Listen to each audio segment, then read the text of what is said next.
The dawn of the new millennium brought about huge shift in ways which social media networks operated. The rise of Friendster, Hi5 and MySpace allowed users to create customised personal profiles, add friends, share videos and interact with other users on an entirely new level. But no one could predict how huge social media was about to become. So, who better to talk about this with than the generation who has grown up with this consistently accessible platform we know as social media? We took the issue to the teenagers in St Brendan's Secondary School in Killarney.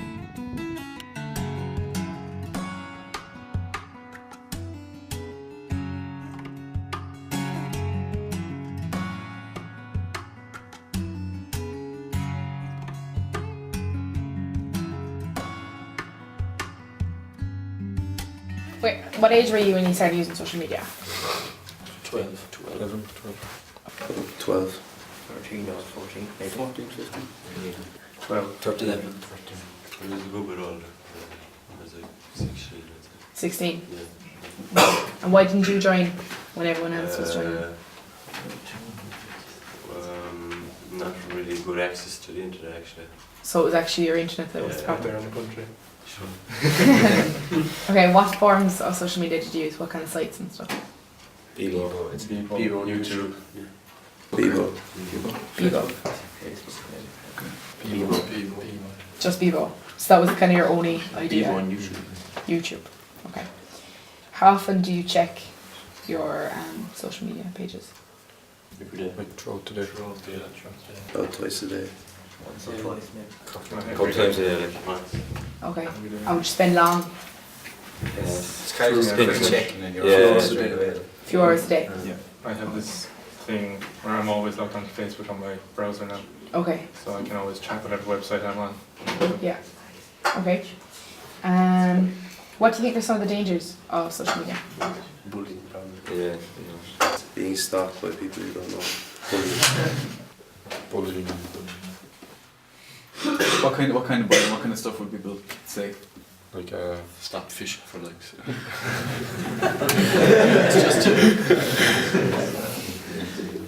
Is there anything else? Like, you know, there's been loads of cases of it, like, maybe not here, like, but, you know, across the country and stuff, of people getting properly bullied, like. You hear of people like just being made fun of on Facebook and stuff. Okay. Do you think teachers provide you with information to help you protect yourselves online? Yeah, your religion teacher and stuff. Yeah? tunes what we got stuff off the SPLG teacher and stuff. Not really. really. We Not got really, speakers in and stuff like Yeah, that. just like Do you think they work good? They're good. Like, did they go into much detail, or was it just kind of be careful? It's really employers and Yeah. stuff, be careful what you put up, Yeah. like, you know, Yeah. your mum could put up a picture of the weekend out or whatever, like, Yeah. it would be very bad remember, like, you Mm. can't take it down once it's up, like. Which wasn't great. You think about what you're going to put up just because you'd be thinking about your family and then any employers, and even if your school could see it as well, like, just you wouldn't want to, just in case. How much do you know about privacy settings on social media? Not much. Not that much. And the websites, they should have more information about privacy, in my opinion. 16, 17, 18, you're becoming more aware of the fake pages, like, you know, everyone's really saying that, you know, it could be guys, it could be anyone, like, you don't know who's checking your stuff, like, unless you know who your friends are, all of them. Like. I have up, only for selected friends can see certain things and... Statuses and things. Yeah. I've like, you know, post blocked to certain people, like. If anyone I didn't know was trying to check my page, they wouldn't be able to check it. My page was fully public till like last week, I'd say 2 weeks ago. Because you didn't know? I didn't know, but I saw a few things on it, like, when I had a look and I didn't realise it was Yeah. public to everyone. Are the individuals who are logged into this digital world really aware of their internet footprint? We went to the Data Protection Commissioner of Ireland to find out more. Okay, so I guess first, could you just kind of delineate some of the roles as Data Protection Commissioner for people who don't necessarily know too much about it? Okay. There's a Data Protection Commissioner in each European member state because the right to protection of your personal data is protected at European level, specifically in the Lisbon Treaty, which says that we all have the right to protection of our personal data, that there must be an independent body in each member state to vindicate that right. So, as Data Protection Commissioner, like every other Commissioner in Europe, I have 4 main jobs to do. The first one is to enforce the Data Protection Acts, which lay down the rights we enjoy to essentially control the collection and use of our personal data, including our right to access any information that any organisation holds on us.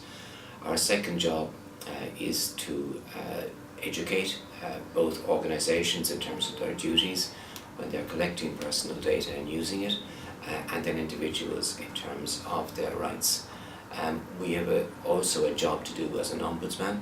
People have a right to complain to us when they feel their rights are being breached, and our job is to try to resolve the complaint.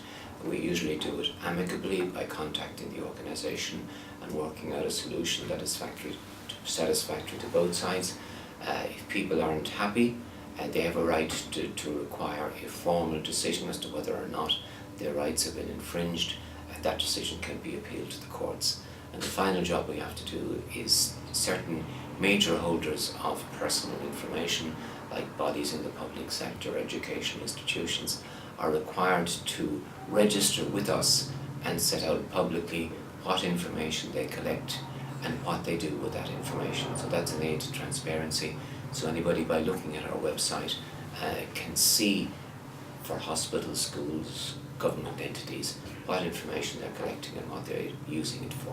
We've provided a resource to all secondary schools in Ireland, in both Irish and English, particularly geared towards students taking the Junior Cert CSB or following that particular curriculum. We certainly thought that was a useful thing to take because it was important that people at school should know what their rights are under data protection law and how to protect themselves. We also know that the resource can be useful for the Leaving Cert Business Studies course because data protection is part of that course. But I think we're increasingly realising that we have to go to a much younger age, particularly because there's evidence now, for example, about the number of people who are under 13 who are on social networks like Facebook. And so it's very important that as part of the routine curriculum that children should be educated about their safety when they're online in particular, and also about, if you like, the proper behaviour in general in terms of what's good and what's bad when you're online. So just as they're warned about bullying and there's anti-bullying policies in schools and special procedures for dealing with it, I think it's essential also that they're warned about the particular dangers of engaging in bullying online, how serious, how it can be worse than being bullied face to face, and how nasty it can be in fact for someone at the receiving end of bullying. And obviously there have been some very sad cases in Ireland where people have taken their own lives because of that.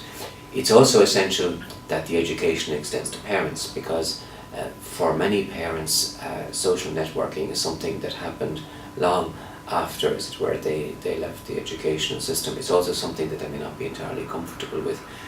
And whereas young people pick up very fast what the rules of the game are on social networks and on the internet, it can be a bigger ask for older people to get used to this new medium. But if parents in particular can get across the message, particularly to their own children, that when you put stuff on the internet in any form, it tends to stay there, and it can come back to haunt you in future. So that you actually need to be careful about what you do online. In a way, you don't have to be so careful offline, because offline you're talking to a particular person. That's the only person who's heard what you've said or seen what you've said.